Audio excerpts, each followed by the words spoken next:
Hello students, I hope आप सभी बढ़िया होंगे। यदि आपको 2023 में एकेटीयू के किसी भी यूजी या पीजी कोर्स में एडमिशन चाहिए तो ये वीडियो आपके लिए है, क्योंकि इस वीडियो में मैं आपको बताने वाला हूं एकेटीयू एडमिशन का कंप्लीट प्रोसेस, कंप्लीट काउंसलिंग जिसे आप बोल सकते हैं। काउंसलिंग के सारे पॉइंट डिस्कस करने के साथ मैं आपको बताऊंगा कि कौन से डॉक्यूमेंट आपके लगते हैं आपकी काउंसलिंग में। एकेटीयू काउंसलिंग 2023 की डेट कब से है, कब से आपका पोर्टल जो है वो एक्टिव होगा, कब से आपके काउंसलिंग की रजिस्ट्रेशन स्टार्ट होंगे। तो ये वीडियो कंप्लीटली एकेटीयू काउंसलिंग को डेडिकेटेड है। यदि आप चैनल पर नए हैं, पहली बार आप चैनल पर विजिट कर रहे हैं, तो जरूर आप सब्सक्राइब करके जुड़े, क्योंकि यहां पर एकेटीयू सहित इंडिया की जितनी भी टॉप यूनिवर्सिटीज हैं सभी के लिए काउंसलिंग रिलेटेड, उनके रिव्यू हो गए, सारी चीजों से रिलेटेड वीडियोस आपको मिलती रहेंगी। एकेटीयू काउंसलिंग प्रोसेस डिस्कस करने से पहले सबसे पहला जो पॉइंट आता है वो ये है कि कौन एकेटीयू काउंसलिंग यानी कि एडमिशन के लिए एलिजिबल होगा, रजिस्ट्रेशन करने के लिए कौन एलिजिबल होगा, कौन काउंसलिंग कर सकता है। स्टूडेंट, यदि आप यूजी प्रोग्राम में बीटेक के लिए अपना एडमिशन करवाना चाहते हैं एकेटीयू कॉलेज में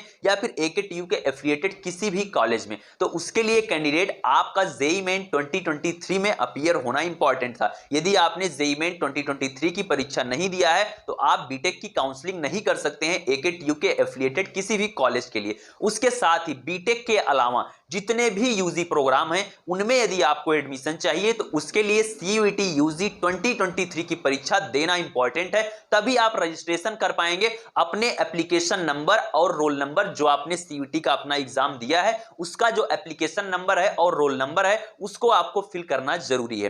फिर यहां पर जो थर्ड पॉइंट आता है वो आता है सीयूईटी पीजी के लिए। पीजी के लिए कैंडिडेट आपका सीयूईटी पीजी 2023 की परीक्षा देना जरूरी है, तभी आप लोग अपनी काउंसलिंग कर सकते हैं एकेटीयू के लिए पीजी कोर्सेज के लिए। फिर ये तो हो गई बात एलिजिबिलिटी की। अब जो इसके बाद अपना पॉइंट आता है वो है काउंसलिंग का प्रोसेस। काउंसलिंग के लिए स्टूडेंट आपको uptse.admissions.nic.in आपको स्क्रीन पर मैंने साइट दिखाया, इसी साइट पर आपकी काउंसलिंग होगी। यहां पर आपका लिंक आएगा, लिंक एक्टिव होगा। यूजी और पीजी कोर्सेज के लिए अलग अलग लिंक होंगे यहां पर। उस पर क्या करना होगा, आपको सिंपल लॉगिन करना होगा और फिर से जैसे आपने सीयूईटी का एप्लीकेशन फॉर्म फिल किया है उसी तरीके से आप एकेटीयू काउंसलिंग के लिए अपना एप्लीकेशन फॉर्म यहीं पर फिल करेंगे। आपको मैं एक चीज याद दिलाना चाहता हूं कि एकेटीयू की ऑफिशियल साइट पर काउंसलिंग नहीं होगी, काउंसलिंग आपकी uptse.admissions.nic.in पर ही होगी।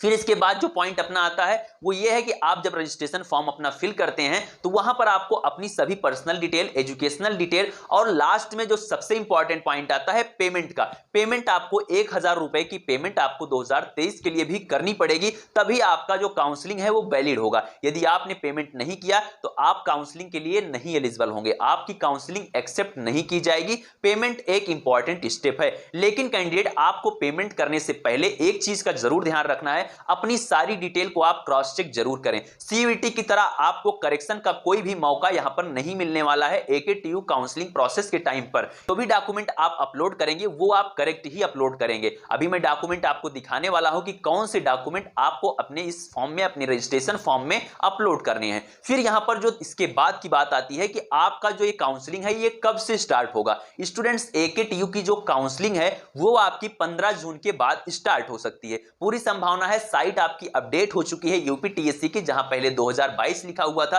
वो आपकी साइट जो है वो अपडेट हो चुकी है। लगभग 10 दिन हो गए साइट को अपडेट हुए और अब ये खबर आ रही है कि 15 तारीख के बाद, 15 जून के बाद आपकी काउंसलिंग स्टार्ट हो सकती है कैंडिडेट। अब इसके बाद बात आती है कि कौन से डॉक्यूमेंट आपको अपलोड करने होंगे। चलिए मैं आपको स्क्रीन पर ले चलता हूं, एक एक करके मैं सारे डॉक्यूमेंट आपको दिखा। स्टूडेंट्स, यहां पर जो पहले नंबर का आपका डॉक्यूमेंट है जो कि आपके एकेटीयू काउंसलिंग में लगेगा, यदि आपने जेईई मेन की परीक्षा दी है, आपको बीटेक कोर्स में एडमिशन चाहिए तो आपका यहां पर जेईई मेन का रिजल्ट लगेगा, जो भी आपका रिजल्ट आया था। यहां पर आधार कार्ड आईडी आपकी लगती ही लगती है। यदि आप सीयूईटी कैंडिडेट हैं तो आप यहां पर सीयूईटी यूजी या फिर सीयूईटी पीजी जिस भी एग्जाम को आप देकर एडमिशन ले रहे हैं वो आपको देना होगा, यहां पर उसका रिजल्ट आपको देना होगा। फिर यहां पर थर्ड स्टेप आता है अलॉटमेंट रिजल्ट, जो कि अभी आपके पास नहीं रहता है, ये आपके पास बाद में आता है जब आप काउंसलिंग करते हैं, तो अभी इसके बारे में आपको नहीं सोचना है। हाई स्कूल की मार्कशीट, इंटरमीडिएट मार्कशीट ये आपके पास होनी चाहिए।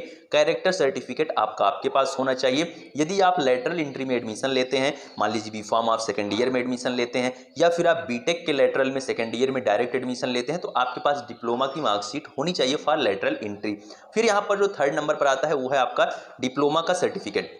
फिर यहाँ पर 9वें नंबर पर जो आपका आता है वो आता है आपका डोमिसाइल सर्टिफिकेट यानी कि निवास प्रमाण पत्र, इनकम सर्टिफिकेट यानी कि आय प्रमाण पत्र, कास्ट सर्टिफिकेट, यदि आपको रिजर्वेशन का लाभ चाहिए तो उसके लिए आपके पास कास्ट सर्टिफिकेट भी होना इंपॉर्टेंट है। फिर यहाँ पर जो 12 नंबर पर 12th नंबर पर आपका आता है वो आपका क्या आता है, वो है आपका medical certificate with blood group report. ये भी आपके लिए जरूरी है, इसको आपको देना ही देना होगा। फिर चलिए अगले डॉक्यूमेंट की तरफ चलते हैं। जो इसके बाद का आपका डॉक्यूमेंट है वो कौन सा है, वो है आपका ट्रांसफर सर्टिफिकेट। ट्रांसफर सर्टिफिकेट आपको देना होगा यानी कि इसे आप टीसी बोलते हैं।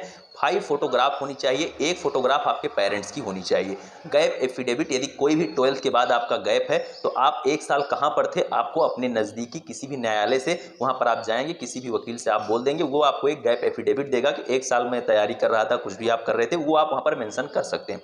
फिर यहाँ पर 16 नंबर पर आता है course completion for lateral entry. इसको आपको डिप्लोमा की मार्कशीट देना ही होता है यदि आप किसी भी लेटरल एंट्री में एडमिशन लेते हैं तो। एंटी रैगिंग आपको एफिडेविट देना होता है, ये भी आपके नज़दीकी न्यायालय में ही बनता है। एंटी रैगिंग ऑनलाइन एफिडेविट भी निकलता है स्टूडेंट का, उसको भी आपको देना होता है। एंटी रैगिंग में एक पेरेंट्स के नाम से बनता है, एक स्टूडेंट के नाम से बनता है, इसको आपको ध्यान रखना है, इसको आपको देना होगा। बाकी फी तो आपको देना ही देना है। साथ में आप ईडब्ल्यूएस का ध्यान रखें, यदि आप जनरल कैंडिडेट हैं तो आपको ईडब्ल्यूएस सर्टिफिकेट भी देना होगा। तो ये रहे सारे डॉक्यूमेंट आपके जो आपकी काउंसलिंग में लगने वाले हैं, आपको इन्हें अभी से तैयार रख लेना। ये हो गई काउंसलिंग डेट और डॉक्यूमेंट की बात। कोई भी आपका सवाल है एकेटीयू काउंसलिंग रिलेटेड जो भी लेटेस्ट अपडेट होगी आपको इस चैनल पर मिलती रहेगी। जुड़े साथ में डिस्क्रिप्शन में दिए गए टेलीग्राम ग्रुप को आप ज्वाइन करें। यदि यहां पर आपको वीडियो नहीं मिलती है तो सारी अपडेट आप यूट्यूब से पहले टेलीग्राम ग्रुप में ले सकते हैं। कोई पर्सनल सवाल है तो मेरे पास डिस्क्रिप्शन में दिए गए इंस्टाग्राम अकाउंट पर आप मैसेज करें, इंस्टेंट रिप्लाई आपको मिलेगा। मिलते हैं नेक्स्ट वीडियो में। Thank you, love you all, नमस्कार।